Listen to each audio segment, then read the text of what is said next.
8:12 de la mañana, bienvenidos a su segmento de entrevistas aquí en La Clave. Pese a la situación en torno a la variante Omicron en Ecuador, el Frente Popular ha ratificado su participación en las manifestaciones que se van a llevar a cabo el 19 de enero de este año. Para hablar un poco más al respecto, hemos invitado al presidente de esta organización, Nelson Erazo, a quien saludamos y agradecemos por su tiempo. Buenos días, Nelson. Muy buenos días, Johan. Un gusto el poder estar en su programa. Primero, desearle el mejor de los éxitos, que este año 2022 sea un año lleno de salud, de prosperidad y en la unidad del calor del hogar, que sea un año en el cual podamos desenvolvernos de manera adecuada en nuestras actividades, pero cumplir con nuestras metas que nos hemos trazado en este año. De igual manera, Nelson, para entrar de lleno al tema que nos atañe el día de hoy, quiero preguntarles cómo ven el panorama respecto a las manifestaciones. ¿Creen que, ayer nos decía Isabel Vargas que ella cree que el gobierno tiene miedo y por eso están, digamos, allanando el camino para un potencial estado de excepción excusándose en la pandemia? ¿Cómo lo ve usted? A ver, Emilio, digamos, Johan, hay algunos elementos que quisiera plantear. Primero, las acciones que hemos planteado desde las distintas organizaciones son como consecuencia de la aplicación de políticas antipopulares, antiobreras, neoliberales, que han significado el crecimiento de la pobreza en los ecuatorianos. Hoy más del 40% está en condición de pobreza. Tenemos hogares ecuatorianos que viven con $1.60 al día. Tenemos familias enteras que solamente comen una comida diaria, mientras en cambio las grandes empresas han tenido ventas por más de $10.000 millones, más de 5.000 millones de utilidades, en el caso de la banca más de 360 millones de ganancias. Es decir, las inequidades van creciendo. Por otro lado, tenemos un gobierno que dice que le preocupa la salud de los ecuatorianos, y al contrario de lo que dice, recorta más de 450 millones de dólares en el sistema de salud. Mientras nos dicen que les preocupa la salud de los ecuatorianos, ocurre que despiden médicos, enfermeras, auxiliares, paramédicos, choferes, en medio del crecimiento de la pandemia. Mientras nos dicen desde el Ministerio de Educación que su prioridad son los estudiantes, ocurre que recortaron 900 millones de dólares en el sistema educativo y 117 millones de dólares para la educación superior. Me refiero a estos elementos, mi estimado Johan, porque eso evidencia las razones del porqué de la movilización. Pero adicionalmente a esto que le acabo de mencionar, está también los anuncios del gobierno nacional de ir hacia un escenario en el desarrollo de los acuerdos con el Fondo Monetario Internacional, que es el tema de las privatizaciones, tanto la entrega de las telecomunicaciones, el tema de las eléctricas, las petroleras, el Banco del Pacífico, la seguridad social, las refinerías, todo esto que está en carpeta por parte del gobierno nacional, lo que van a conllevar es al mayor crecimiento de la pobreza en nuestro país. Y por otro lado, también los anuncios de la flexibilidad laboral. Por eso es que los sectores sociales, el Frente Unitario de Trabajadores, el Frente Popular, hemos ratificado las jornadas de movilización para enfrentar estas políticas que atentan contra los derechos y las libertades de todo un pueblo. En ese marco, nosotros hemos ratificado la movilización para el día 19 de enero y también el día de mañana acciones en defensa del Instituto Ecuatoriano de Seguridad Social. El gobierno nacional, frente a ello, ha venido señalando de que hay un segundo ahí. ¿A qué se refieren estas acciones para defender al IES mañana? ¿A qué se refieren estas acciones? Si nos puede aclarar. A ver, Johan, ¿qué ha pasado con el tema de la seguridad social? Fíjese usted, hoy los pacientes que están hospitalizados en los hospitales públicos y en el Seguro Social tienen que salir a las afueras de los hospitales a hacer plantones para demandar medicina. Claro, hemos visto también el caso de personas que dicen no tener ya más que vender para solucionar sus problemas médicos, ¿no? Pero en todo caso, quisiera saber específicamente, mañana las acciones que ustedes van a tomar entonces, respecto frente a esa realidad, es que nosotros hemos planteado impulsar plantones, mitines, acciones en las diferentes ciudades que signifiquen demandar del gobierno que se pague la deuda que tiene con la seguridad social, ¿no es cierto? Más aún cuando hoy se habla de que solamente existen 76 millones, Johan, en el Fondo de Salud, mientras el gobierno nos está deudando 8.000 millones de dólares solamente al Fondo de Salud. Por eso es indispensable entonces realizar estas acciones que, como digo, mitines, plantones, e inclusive en algunas ciudades se realizarán algunas marchas.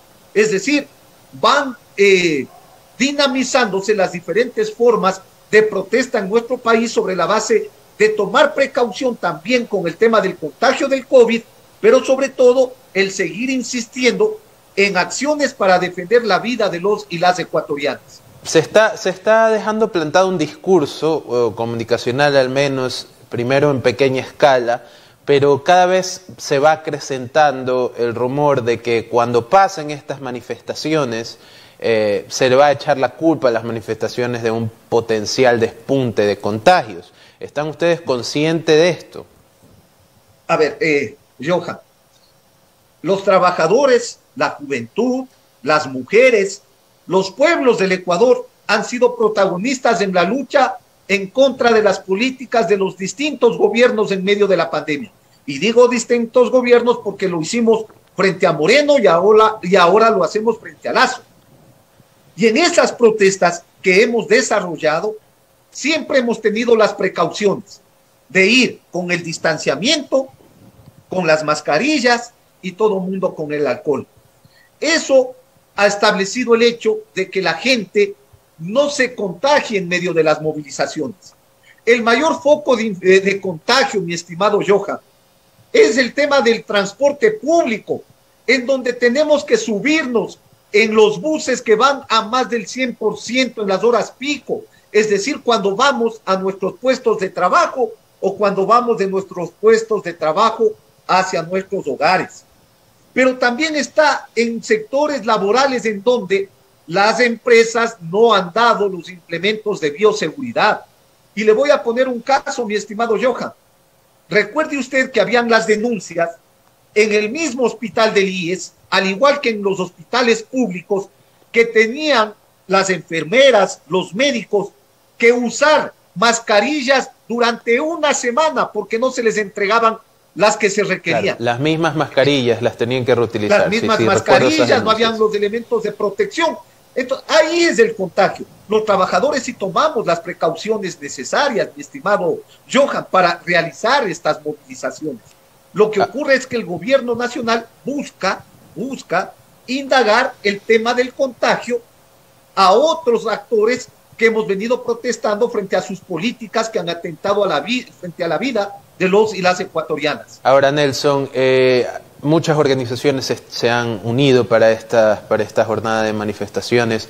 Tengo entendido que mañana se van a reunir con la CONAIE. Quiero saber cuál es su relación con la CONAIE, cómo están manejando la situación respecto a la organización y, sobre todo, qué opinión le refiere Leonidas Issa en todo esto.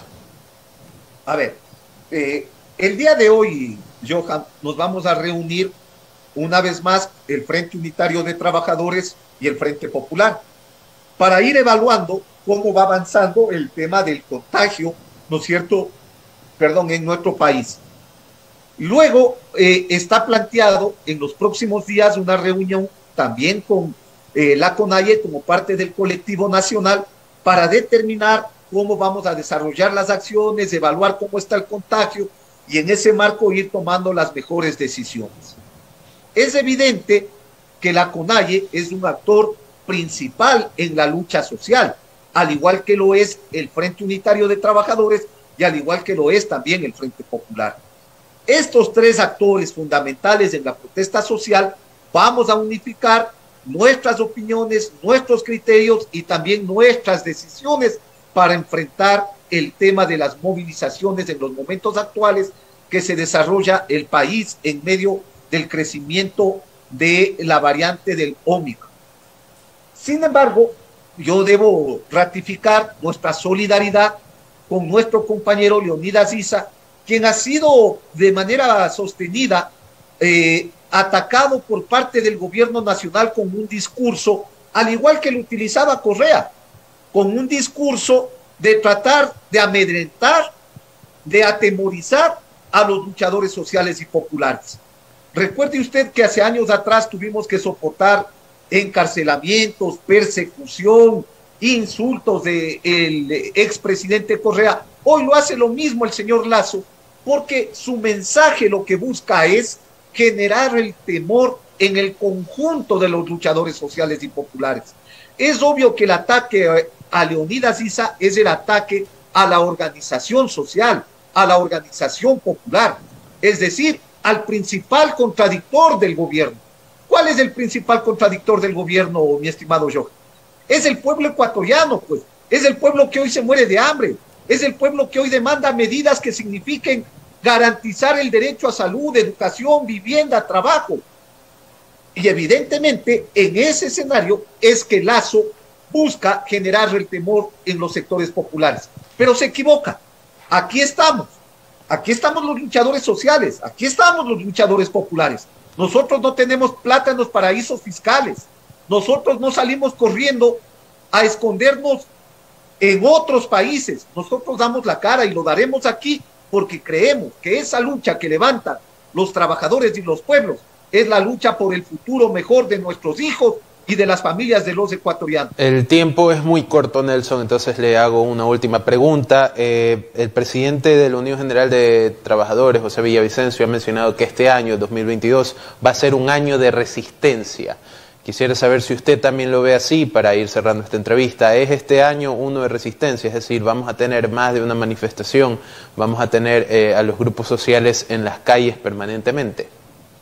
Este año, el año 2022, es el año de la unidad, de la organización, de la lucha y la resistencia de todo un pueblo a las políticas antiobreras, antipopulares, neoliberales del gobierno del presidente Lasso.